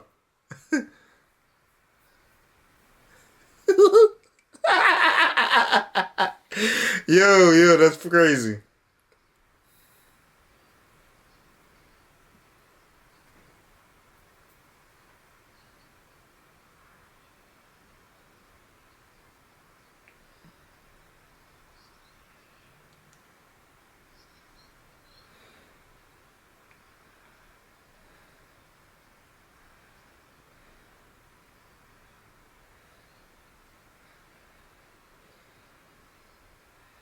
Dang. That was a 1-2. Yum. Yum.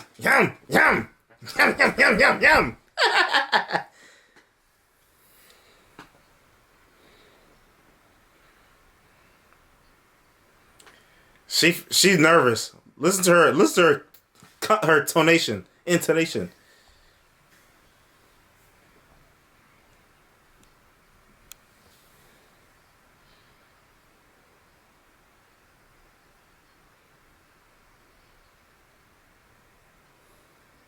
Okay.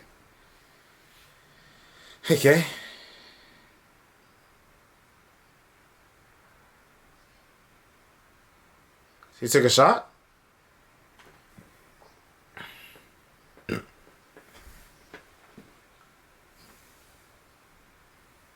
Oh.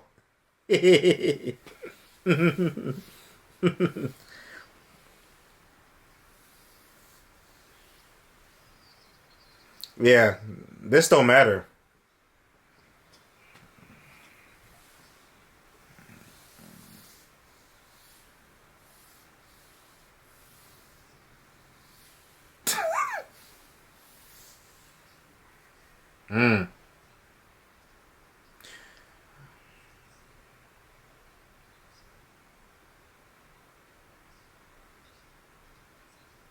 Okay. I'm glad that he pivoted because I don't want them to keep trying to make him talk about Nikki Haley the whole time.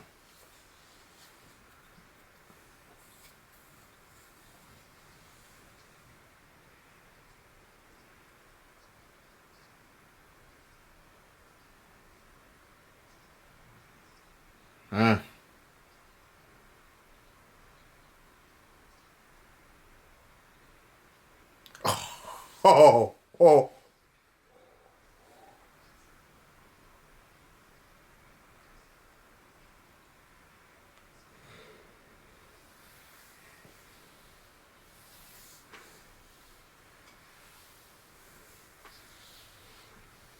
Oh. You have a corruption problem. Oh. Oh.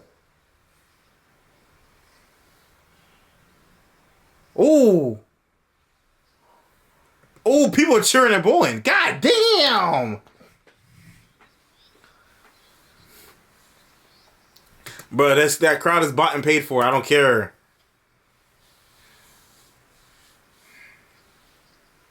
The puppet masters put up their puppet. That's crazy.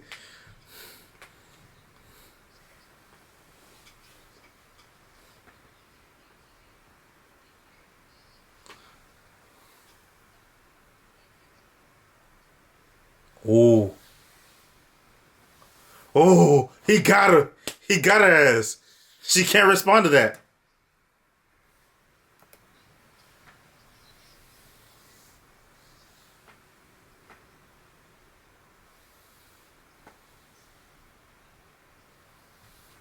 I don't know if they should have had 3 women on there, bro. I don't know, bro. I don't know, bro.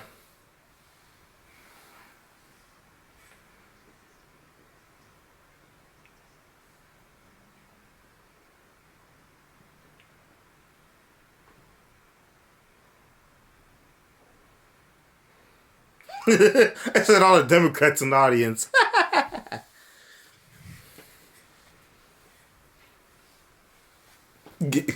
Yo, hold on. She was really speechless, bro. That's crazy. He got her ass.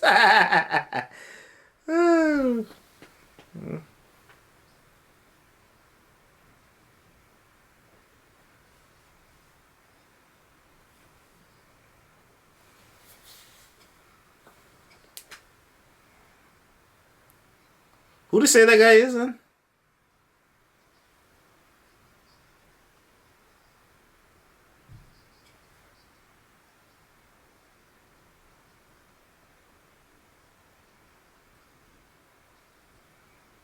Ugh. Day before.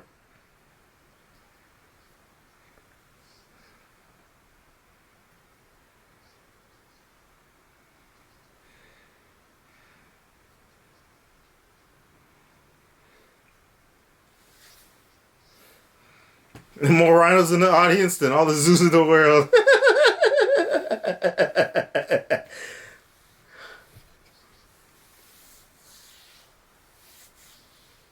Alright, come on, bro. I don't care what this dude talking about. Shut up.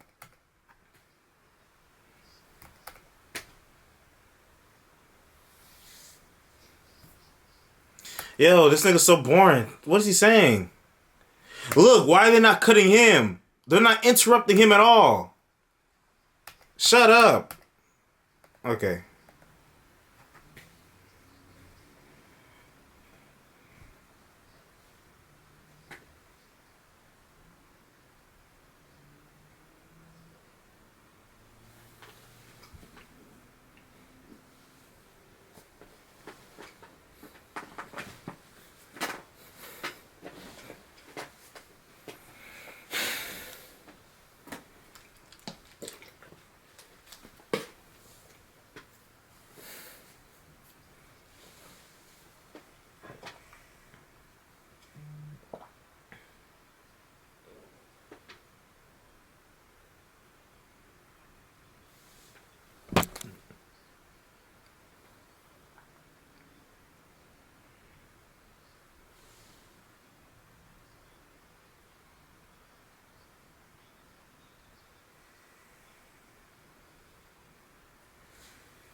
Oh, yeah?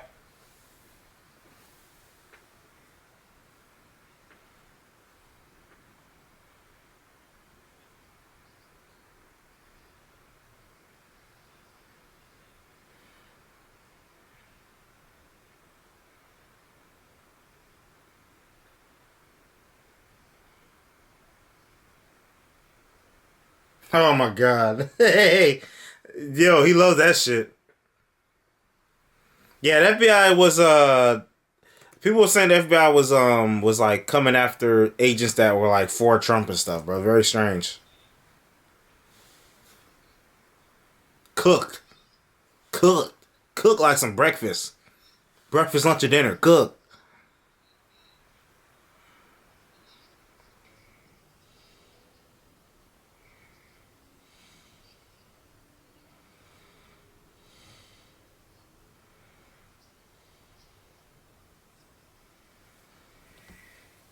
All right, back to Nikki.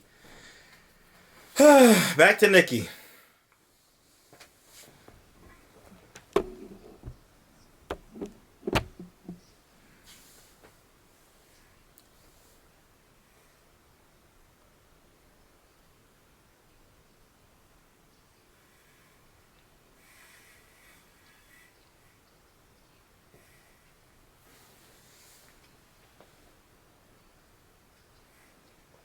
Man, I don't know if y'all can compare them to KKK. But man, I didn't see it, so maybe I'm tripping.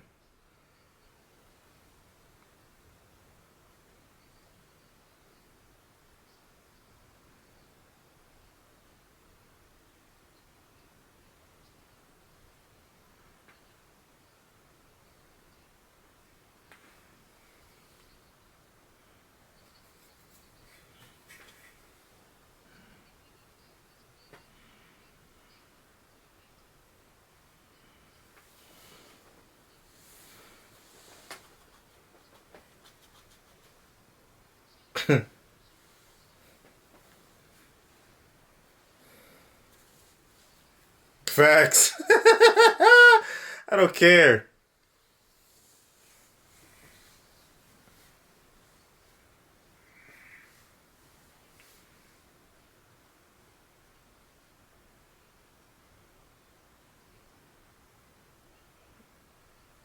What?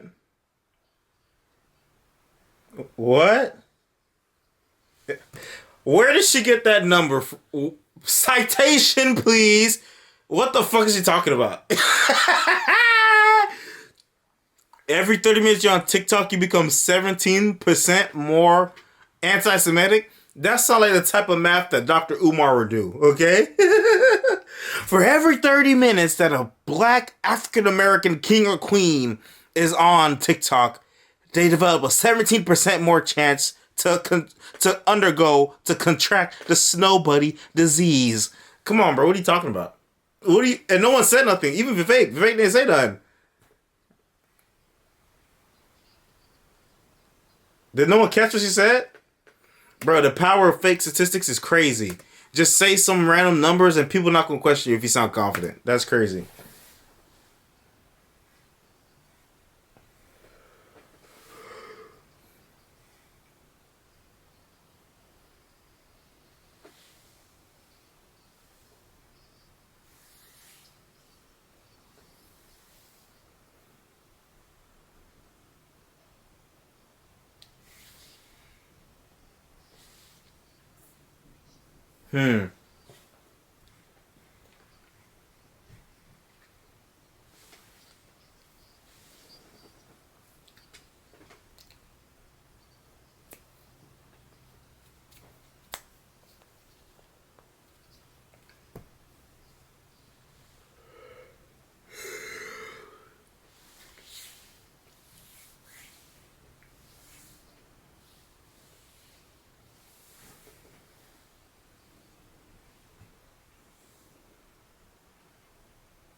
A northern border too.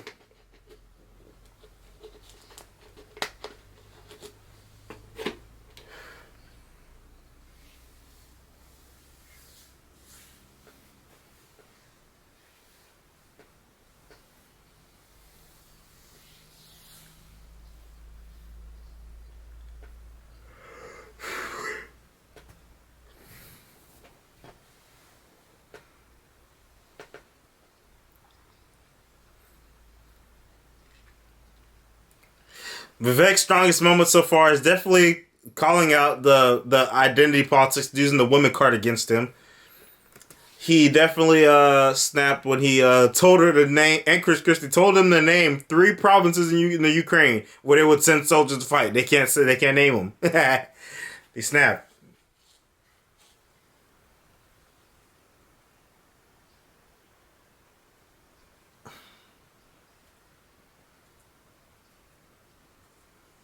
Ooh. Try to trip him up.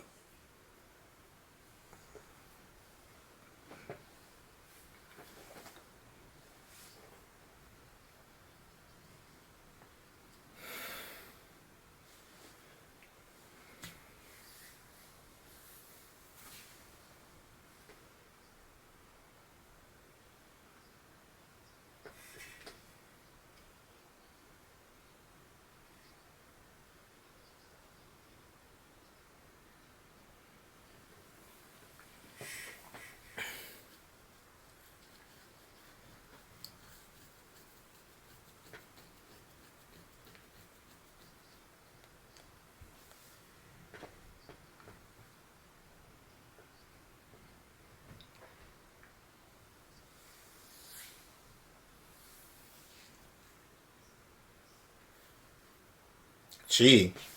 I thought it was G.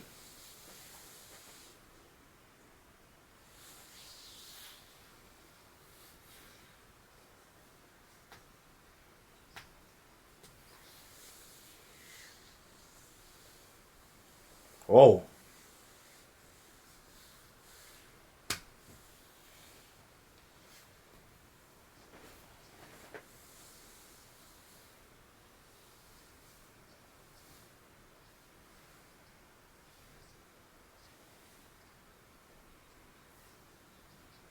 Yeah. Because right now it's what, isn't like vague ambiguity or whatever?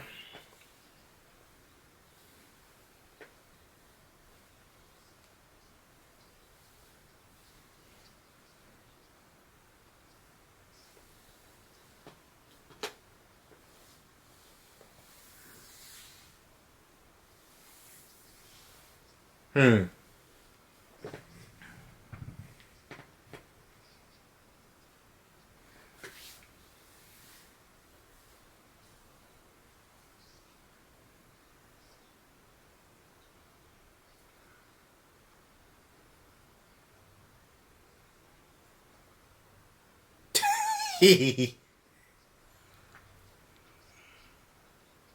Yeah.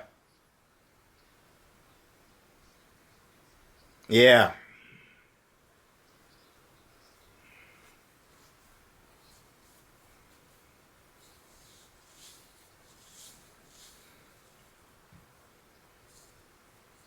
Mm-hmm. Mm-hmm.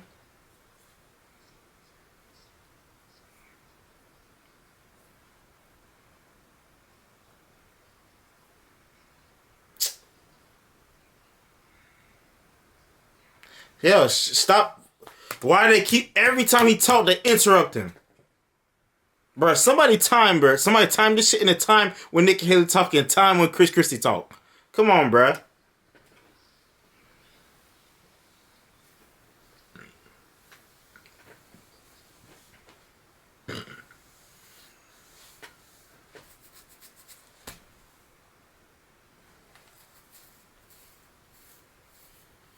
Jing Ding Ping.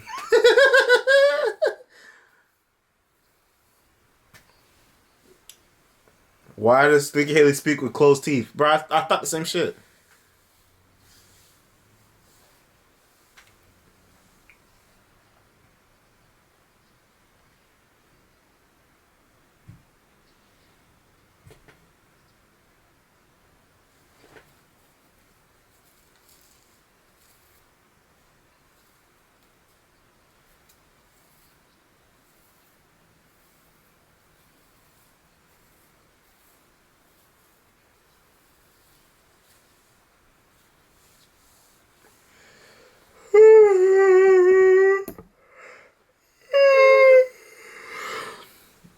Yeah, shut the fuck up.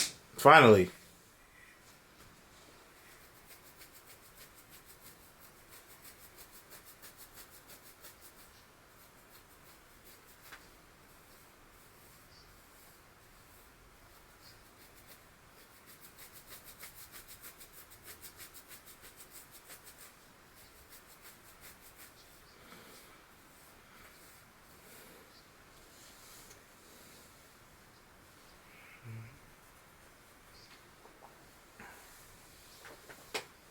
I'm not afraid.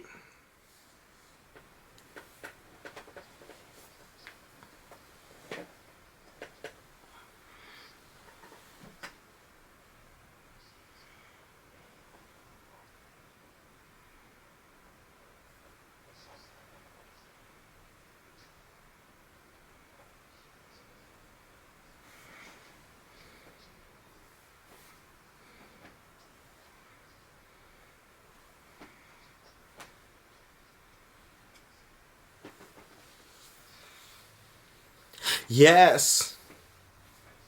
Yes. Oh, oh.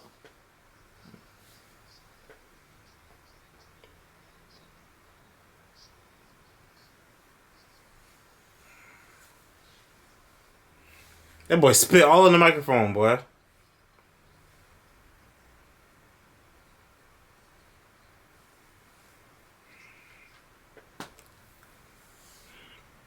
Okay, back to Trump and Obamacare. Phew. Come on, bruh. I'm finna fall asleep, bro. I got work tomorrow at 7 a.m.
Waifu?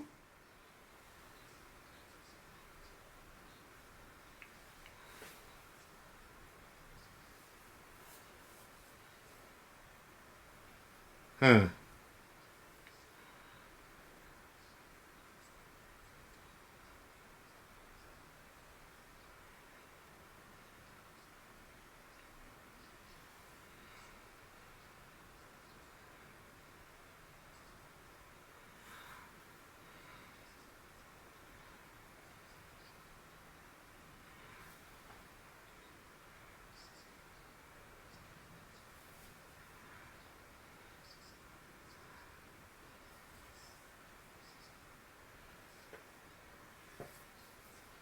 Mm-hmm.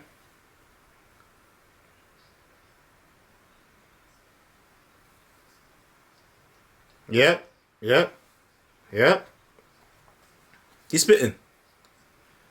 He's spitting. I like the multiple options for insurance. More options for insurance. Yes, sir.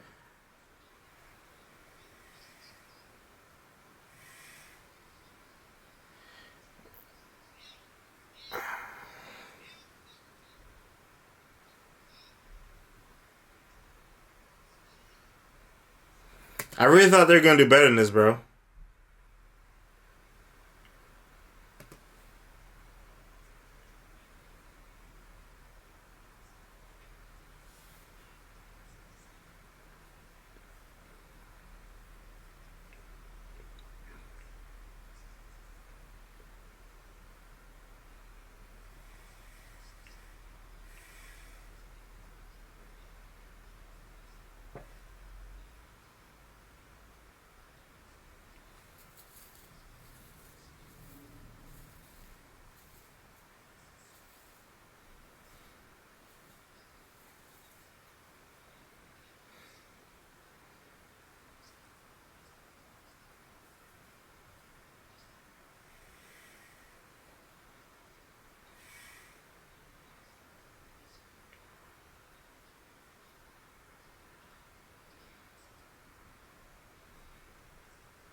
They keep interrupting him, bro.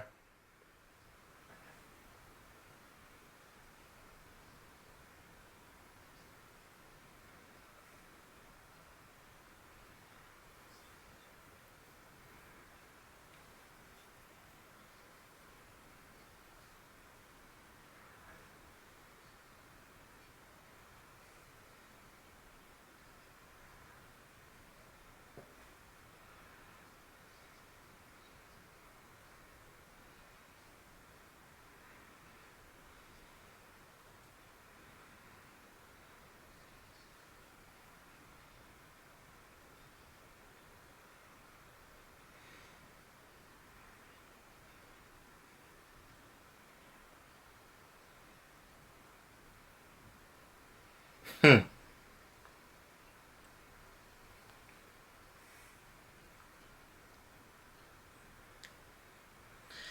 Whew, we're almost done. Closing statements. Woohoo. Let's see if they fucking let Vivek finish what he got to say.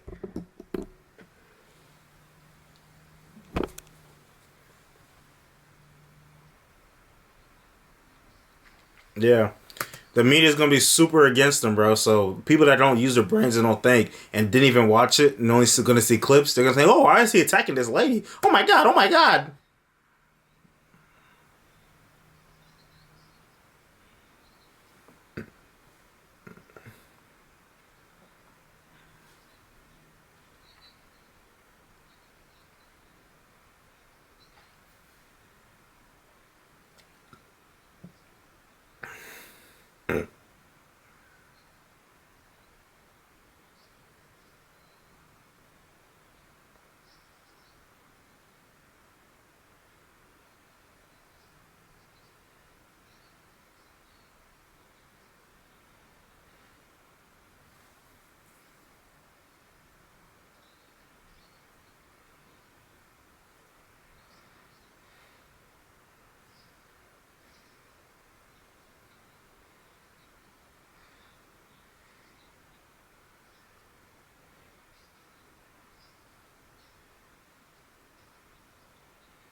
I want to time it.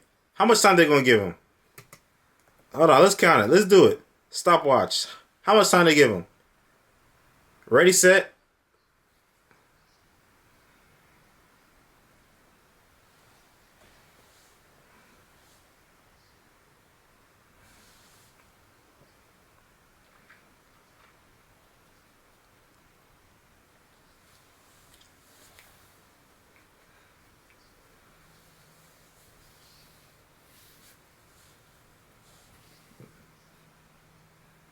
Didn't he lie about them hostages? Talking about trading hostages for weapons or some shit? I forgot.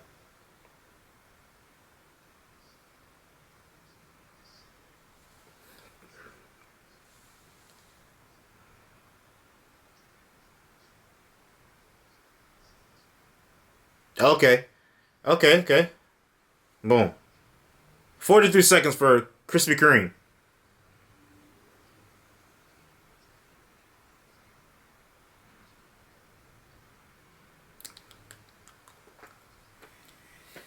That's what she looked like. That's what he looked like. I think to all people.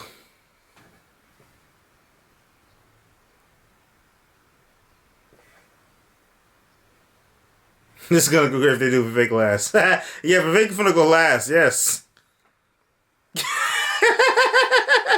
It's a quick push of 450. Vivek last. Yes. 39 seconds for Nikki Haley.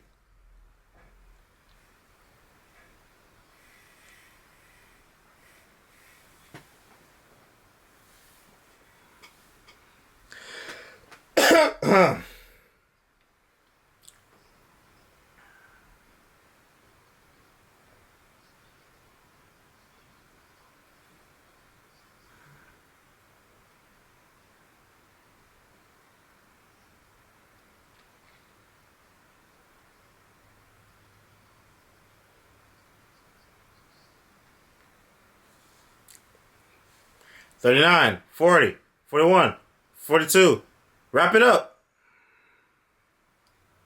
46.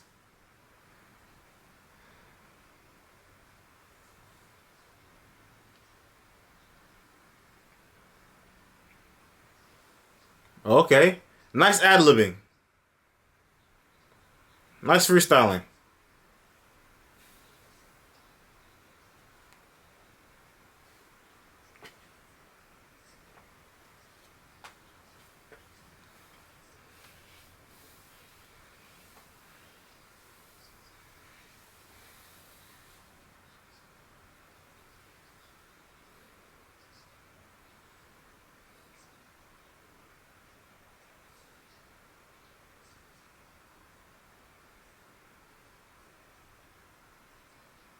What the fuck?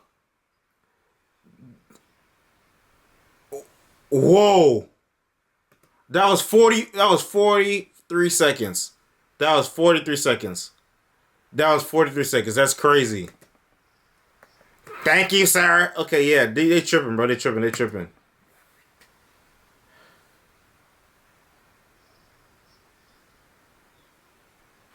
Wait, I thought that was their closing statement. Whatever.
Oh, hold on. Sorry.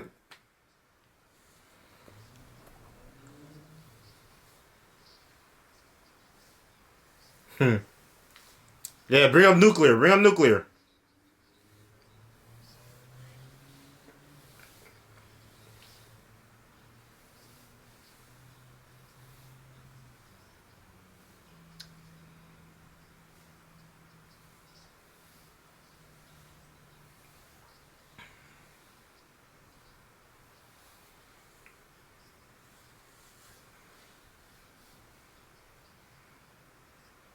Oh, wow.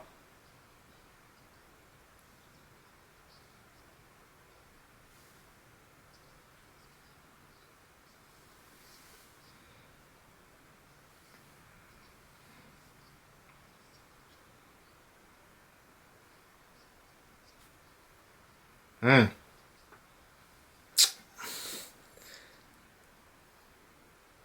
Bruh, stop interrupting him, bruh. Damn.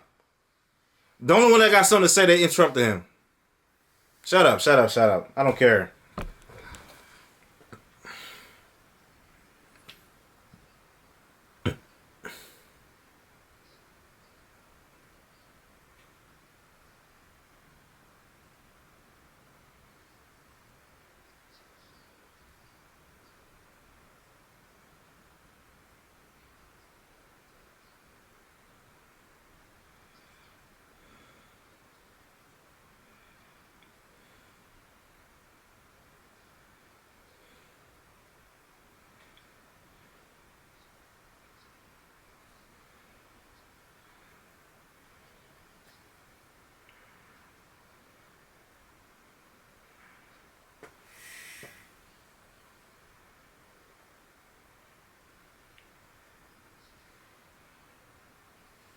Okay, yes. Interrupt her.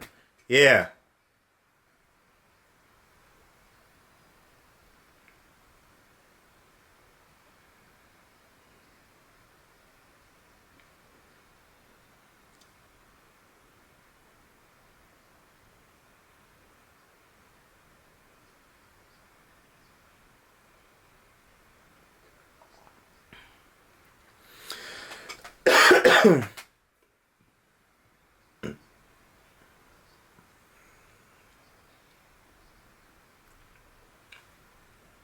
Establishment Republicans, huh?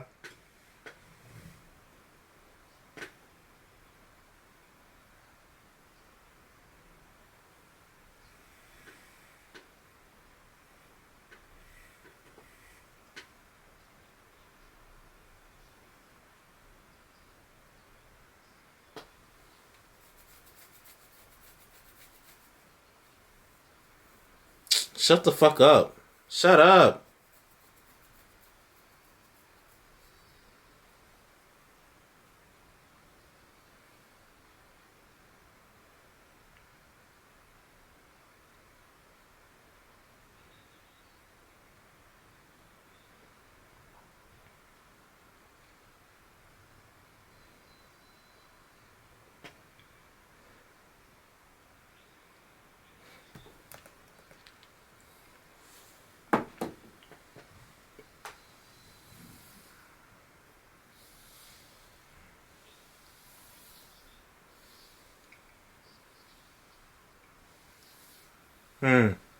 Where's Nikki Haley? She gone, boy.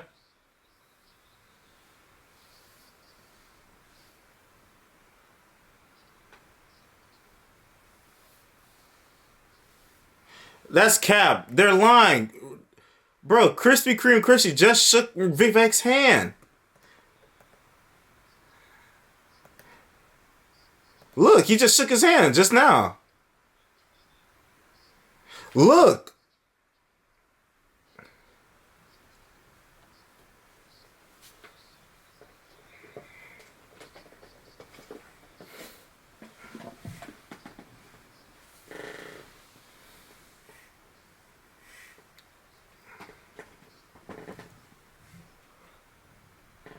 They hating, bruh. Oh my god, they hating. We gotta see the post conversations, bruh.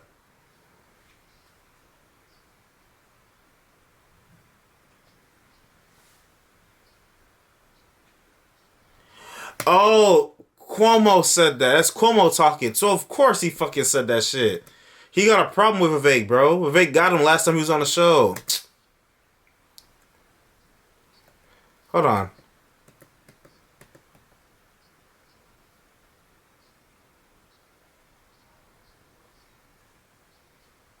So now they gotta go to the spin room, right?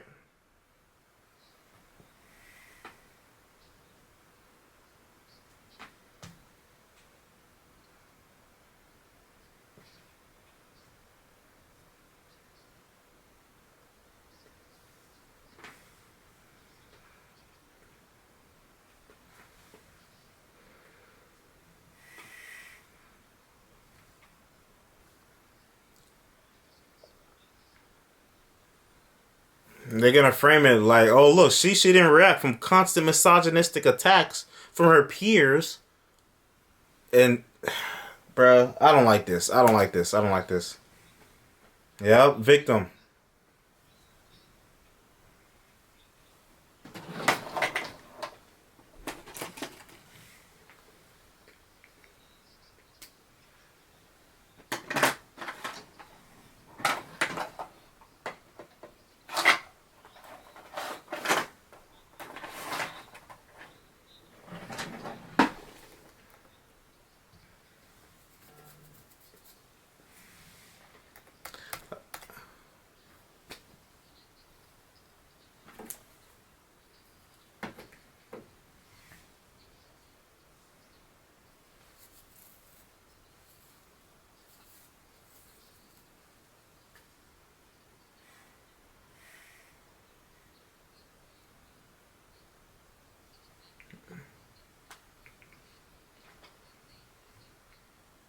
Okay.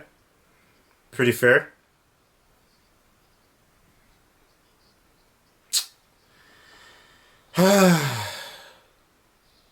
Shut up. Shut up. Wrong. Wrong. The only thing was the 3-year-old comment. My 3-year-old can point it out. That was the only one I was like, okay, you're doing too much. Because he's spitting real facts. They don't want to hear it.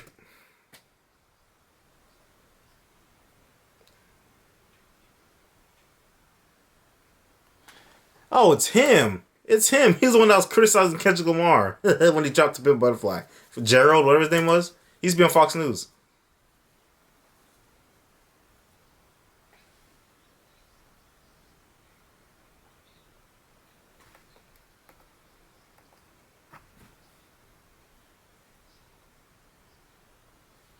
Huh?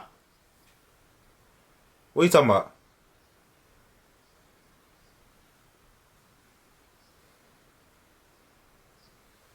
Oh, he's talking about Vivek?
See, look how much consideration they have for Nikki Haley. But when the first debate, or was the first one? The first one, the second one, they all came after Vivek off rip. That's coming after him. They didn't care. They didn't care.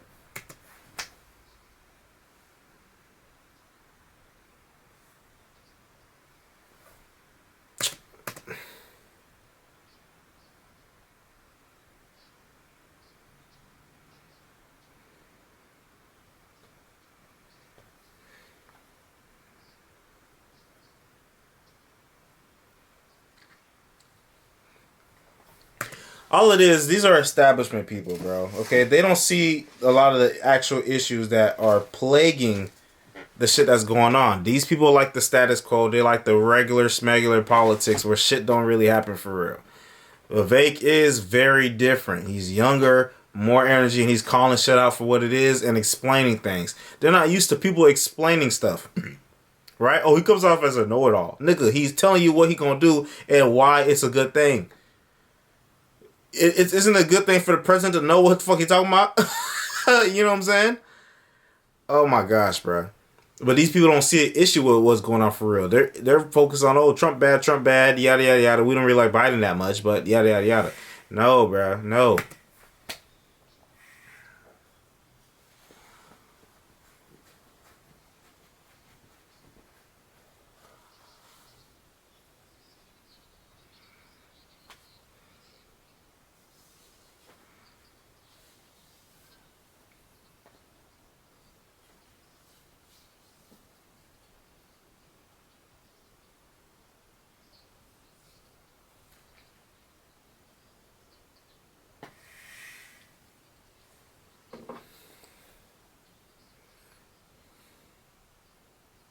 Let me get on Twitter.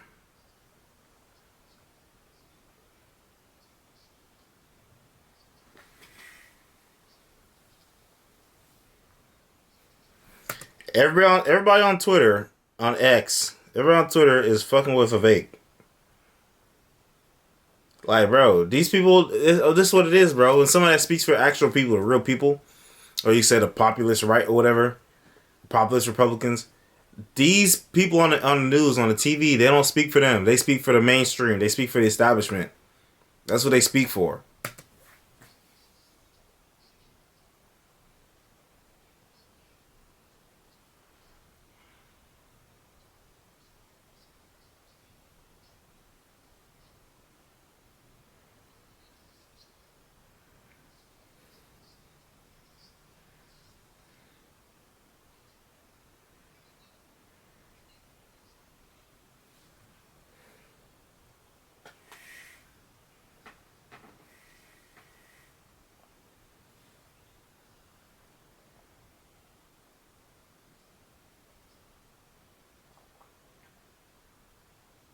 Yeah, let's see the spin room. I want to see the spin room.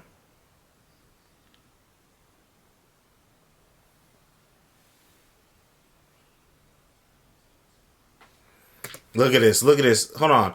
I just found this tweet from some random person, Issa Watson, playing the woman card, of course. The way that Vivek comes for and disrespects Nikki Haley is something that every single working woman has witnessed or experienced. It reeks of misogyny, insecurity, and impotence. Believe me when I tell you, every working woman is familiar with this. Shut up. So what's it called when Vivek was coming after Chris Christie? Or when he came after Tim Scott before? What's that called? But no, it's only a problem when he comes after a woman. Shut up. Shut up.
Oh, isn't that the lady that be on The View?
Yeah, that's a fact. That's a fact.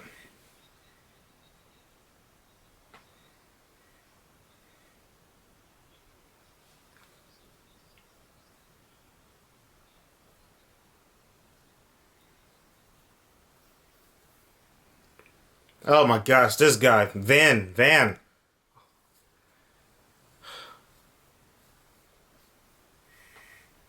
DeSantis?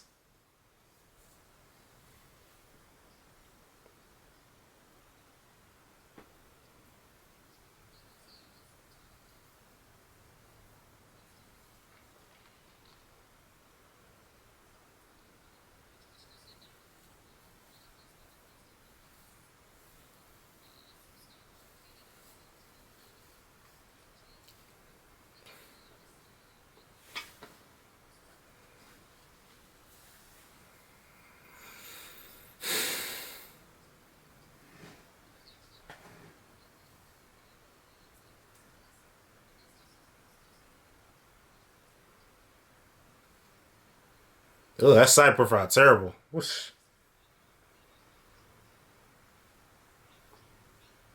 Uh huh.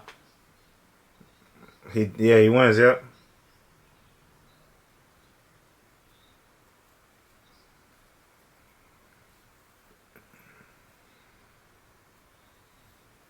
Yeah, I don't like this, bro. They're trying so hard to prop up Nikki Haley, bro. Like you can see, like the. It's crazy. And the reason I say that, because it's not like she's acting in a way that's earning it. You know what I'm saying? She's saying shit that's just the same old shit, bro. Who the hell is this?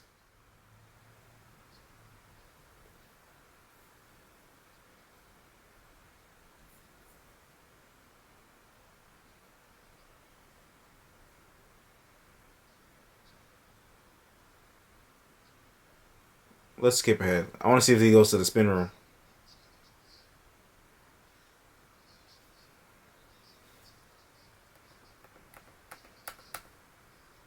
Okay.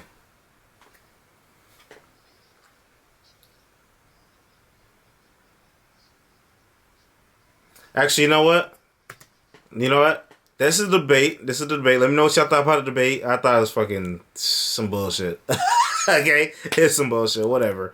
You know, same shit, bro. The moderators was getting on my nerves, but it's not as bad as before, but it'll definitely get on my nerves. Let me know what y'all thought in the comments down below. I'm gonna watch some of the post game interviews, you could say, cause I want to see what they got to say about it. And yeah, might be separate videos, might not, depends if there's any substance for real. But hey, it's already long. It's like 2 hours long already. But so I'll see you on the next video. Peace out. Comment, like, subscribe, share, hit the notification bell.